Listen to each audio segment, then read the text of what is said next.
ప్రస్తుతం మనతో పాటు సీనియర్ జర్నలిస్ట్ దాము బాలాజీ ఉన్నారు. ఆయన్ని నాకు ఒక డౌట్ ఉంది, ఆయన అడిగి తెలుసుకుందాం. నమస్తే సార్. నమస్తే సార్. యూట్యూబ్ చూస్తూ ప్రసవం జరపొచ్చు అంటారా? అంటే ఇప్పుడు కేరళలో అదో జరిగింది, ఎలా చూడొచ్చు అంటారు దీన్ని? కేరళలో నయాజ్, ఆయన పేరు, భర్త పేరు నయాజ్, భార్య పేరు షమీరా బీవి. ఆమెకు 36 ఏళ్ళు. ఆమెకు ఆల్రెడీ 3 పిల్లలు ఉన్నారు. ఇప్పుడు 4వ బిడ్డకి ప్రసవించాలి. ఈ టైంలో నయాజ్ ఏం చేశాడంటే ఆమెను హాస్పిటల్కి తీసుకెళ్ళలేదు. ప్రెగ్నెంట్ అయినప్పటి నుంచి కూడా ఒక్కసారి కూడా హాస్పిటల్కి తీసుకెళ్ళలేదు.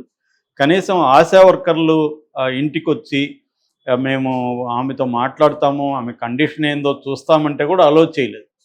అలో చేయకుండా ఆయన ఆమెకు acupuncture treatment, Chinese acupuncture treatment, సూదులు గుచ్చి ఇచ్చేస్తారు కదా, ప్రెజర్ పాయింట్స్, అటువంటి ట్రీట్మెంట్ ఇప్పించాడు తప్ప అలోపతి డాక్టర్ దగ్గరికి తీసుకోవడం కానీ, టెస్టులు చేయించడం కానీ, బ్లడ్ టెస్ట్, యూరిన్ ఇలాంటి టెస్టులు చేయించి ఆమె కండిషన్ని మానిటర్ చేయడం కానీ ఇవేవీ చేయలేదు. చేయకపోగా యూట్యూబ్ వీడియోలు చూస్తుండేవాడు. నార్మల్ డెలివరీ ఎలా చేయాలి అనేది యూట్యూబ్ వీడియోలు చూసి దాన్ని ఫాలో అవ్వమని ఈమెకి చెప్పేవాడు. ఈమె కూడా యూట్యూబ్ వీడియోలు చూపించేవాడు. సో ఈమె అలాగే ఇంకా డెలివరీ టైం వచ్చిన రోజు కూడా ఒక ఈ ఆక్యుపంక్చర్ డాక్టర్ దీన్ని పిలుచుకొని వచ్చి అతని దగ్గర సూదులు గుచ్చడం ఇవి చేస్తాడు. ఆల్రెడీ ఆమెకి డెలివరీ పెయిన్స్ ఉంటే ఇది ఒక సూదులు గుచ్చడం అనేది ఎక్స్ట్రా పెయిన్. దీంతోపాటు యూట్యూబ్ ఓపెన్ చేసి ఈయన ఆల్రెడీ కొన్ని వీడియోలను సెలెక్ట్ చేశాడు కదా, ఎట్లా నార్మల్ డెలివరీని అవి చూపించి ఇలా చెయ్యి అని ఆమెకు చెప్పిస్తూ ఉన్నాడు. చివరికి ఆమె డెలివరీ ఇబ్బంది అయిపోయి ఆమె చనిపోయింది, బిడ్డ కూడా చనిపోయారు. దీంతో అప్పటికే సీరియస్ అయినాక ఇమీడియట్గా ఈ ఆకుపంచర్ ఆయన ఉన్నాడు కదా డాక్టరు, ఆయన బలవంతం చేసి హాస్పిటల్కి తీసుకెళ్ళినా కానీ అప్పటికే ఆమె సివియర్ అయిపోయింది, అక్కడ చనిపోయింది హాస్పిటల్లో. ఇప్పుడు ఇది కేసు పెట్టారు. ఆశా వర్కర్లు కూడా దీని మీద మాట్లాడుతున్నారు. అట్లాగే అక్కడ లోకల్ కౌన్సిలర్ దీపిక, ఆమె కూడా గతంలో కూడా ఇతనికి చెప్పిందంట నయాజ్కి, నువ్వు హాస్పిటల్కి చూపించు, ఇలాగా చేయొద్దు అని చెప్తే కూడా అతను నా భార్య నా ఇష్టం, నీకేం సంబంధం అని మాట్లాడాడంట. సో ఎందుకులే గొడవ అని అనుకున్నారు. రెండోది ఏంటంటే ఆశా వర్కర్లు ఏం చెప్తున్నారంటే ఈమెకు ఆల్రెడీ 3 సార్లు కూడా నార్మల్ డెలివరీ అవ్వలేదు. సిజేరియన్ చేసే 3 సార్లు కూడా బిడ్డల్ని బయటికి తీశారు.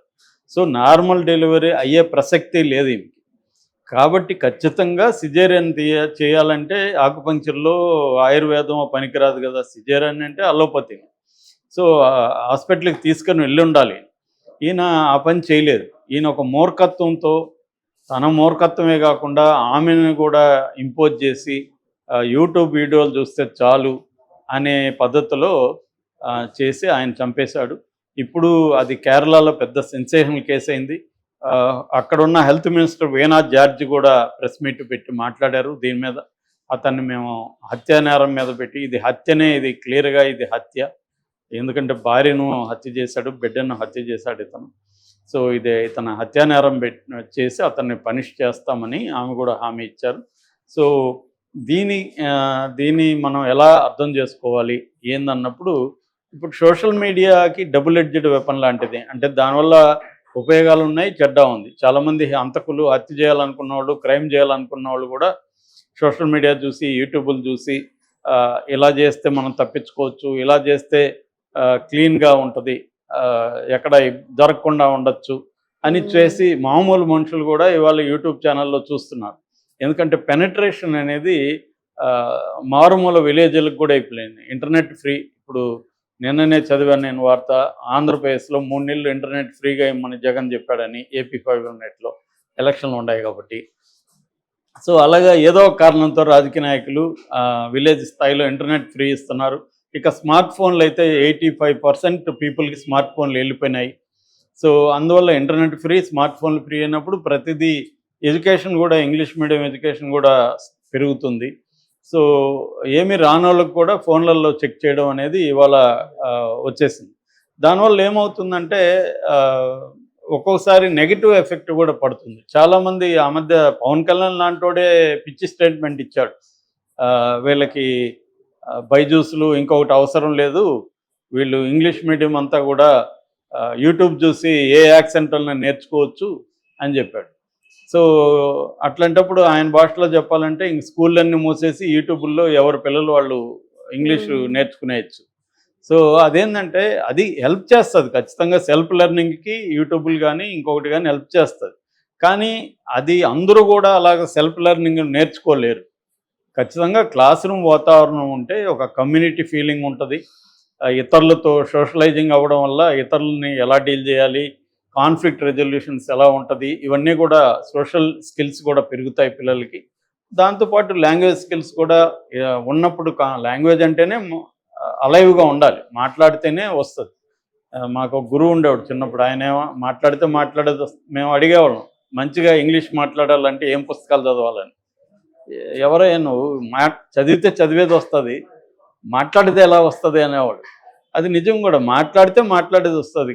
అలాగా పిల్లలు యూట్యూబ్ చూసి నువ్వు నేర్చుకుంటే అది ఎంతవరకు వస్తుంది, అర్థం చేసుకోవడం వరకు పనికి వస్తుంది తప్ప you cannot speak fluently. So అది ఎవరితోనో నువ్వు మాట్లాడాలి. సో దానికి అలాగే సో దాని మీద ఐలై లాంటి వాళ్ళు కూడా సీరియస్గా రియాక్ట్ అయ్యారు. అంటే ఎడ్యుకేషన్ మీద ఇన్వెస్ట్ చేయడాన్ని పవన్ కళ్యాణ్ తప్పు పడుతున్నాడు, ఎడ్యుకేషన్ కాకుండా సినిమాలు తీయమంటావా గవర్నమెంట్ని అని కూడా ఐలై అడిగాడు. సో అలాగా యూట్యూబ్ చూసో లేకపోతే ఇంటర్నెట్ చూసో ప్రతి ఒక్కరూ ప్రతి స్కిల్ని నేర్చుకోలేరు. ముఖ్యంగా హెల్త్కి సంబంధించి అదే ఆ మధ్య కూడా ఒక డాక్టర్ ఒక జోక్ వేశాడు.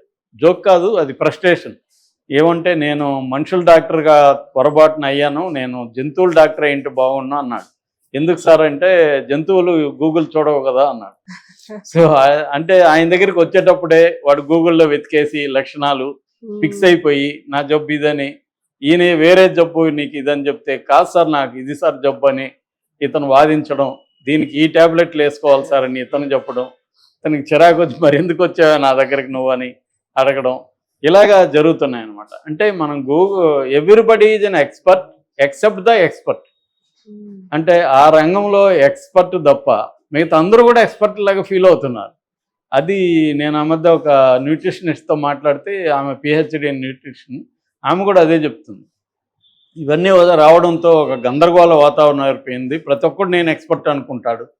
సో వాడు మనం చెప్పింది ఏమి వినడు, వాడు ఆల్రెడీ చదివేసి ఈ ఫుడ్ తింటే మంచిదంట కదని నాకు చెప్తాడు వచ్చి. సో అదేంటంటే యూనివర్సల్గా ఏ ఫుడ్ తింటే మంచిదని చెప్పలేము, ప్రతి ఒక్కరికి స్పెసిఫిక్ నీడ్స్ ఉంటాయి, అది వాళ్ళు పట్టించుకోరు. అది గూగుల్ చెప్పదు, స్పెసిఫిక్ నీడ్స్ యూనివర్సల్గా జనరల్గా చెప్తుంది. సో ఇలాంటి ఇది డేంజరస్. ఇప్పుడు ఇతను చేసింది మూర్ఖత్వంతోనే చేసి ఉండొచ్చు ఇతను, కానీ ఆ మూర్ఖత్వం అనేది ప్రాణాంతకమైంది, డేంజరస్. అందువల్ల కొన్ని కీలకమైన విషయాల్లో ఆయా రంగంలో ఎక్స్పర్ట్లని కన్సల్ట్ చేయడం ఒకటి. రెండవది, అలోపతి మీద చాలామంది ఈ మధ్యకాలంలో ఒక వ్యతిరేకతని స్ప్రెడ్ చేస్తున్నారు. అలోపతి డేంజరస్ అని, అలోపతి మొత్తం డబ్బులు లాగడమే వాళ్ళ పని అని. అందులో కొంత వాస్తవం ఉండొచ్చు, ఎందుకంటే ప్రైవేట్ హాస్పిటల్ని ఎస్టాబ్లిష్ చేయడంలో చాలా పెట్టుబడి పెట్టాల్సి ఉంటుంది. కాబట్టి ఆ డబ్బుల్ని వెనక్కి లాగడంలో కొన్నిసార్లు వాళ్ళు కొన్ని అనవసరమైన విషయాలు చేయడం, కొన్ని రకాల మోసాలు చేయడం, అంటే కావాలనే టెస్టులు ఎక్కువ చేయించడం, టెస్టుల్లో పాజిటివ్ని చూపించడం, నెగిటివ్ ఉంటే కూడా. నాకు కూడా పర్సనల్గా అలా జరిగింది. అంటే క్లియర్గా నెగిటివ్ ఉంటే కూడా పాజిటివ్ అంటారు, దాంతో మనం కంగారు పడి వాళ్ళు చెప్పిన వైద్యం అంతా చేసుకుంటాం. ఇలాంటివి కొన్ని చోట్ల జరగలేదని అంత మాత్రం నా వైద్య విధానాన్ని కంప్లీట్గా పక్కన పెట్టేస్తే చేయడం రాంగ్. ఆల్టర్నేటివ్ మెడికల్ సిస్టమ్స్ కూడా ఆయా కొన్ని విషయాల్లో పనిచేస్తాయి. ఆయుర్వేదం కావచ్చు, హోమియో కావచ్చు, ఆకుపంక్చర్ కావచ్చు, ఇవన్నీ. కానీ అన్నిటికీ ఒకే సూత్రంలాగా ఇప్పుడు మనకి కొన్ని సర్జరీస్ అవసరం అవుతాయి. సర్జరీ ఖచ్చితంగా అలోపతిని చేయాలి. కొన్ని రకాల వాటికి అట్లాగే డయాగ్నోసిస్లో కూడా అలోపతి చాలా ఎక్స్ట్రాడినరీ సాధించింది. అటువంటి విషయాలు ఉన్నప్పుడు ఖచ్చితంగా నువ్వు దానికి వెళ్ళాలి. ప్రెగ్నెంట్ లేడీని తీసుకొని ఆకుపంక్చర్ చేయడం ఫస్ట్ టైం వింటున్నాను నేను కూడా.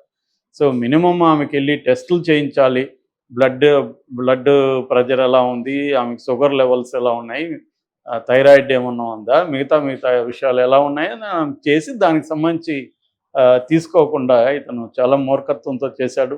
దానివల్ల ఆమె ప్రాణం పోయింది, ఒక బిడ్డ చనిపోయింది. దీని నుంచి టేక్ అవే ఏంటంటే, మనకి ఎంత నాలెడ్జ్ ఉన్నా లేకపోతే మనం ఎంత యూట్యూబ్లోనూ ఆన్లైన్లో చూసినా కూడా ఆ ఎక్స్పర్ట్ని కలవడం తీసుకోవడం అనేది మంచిది.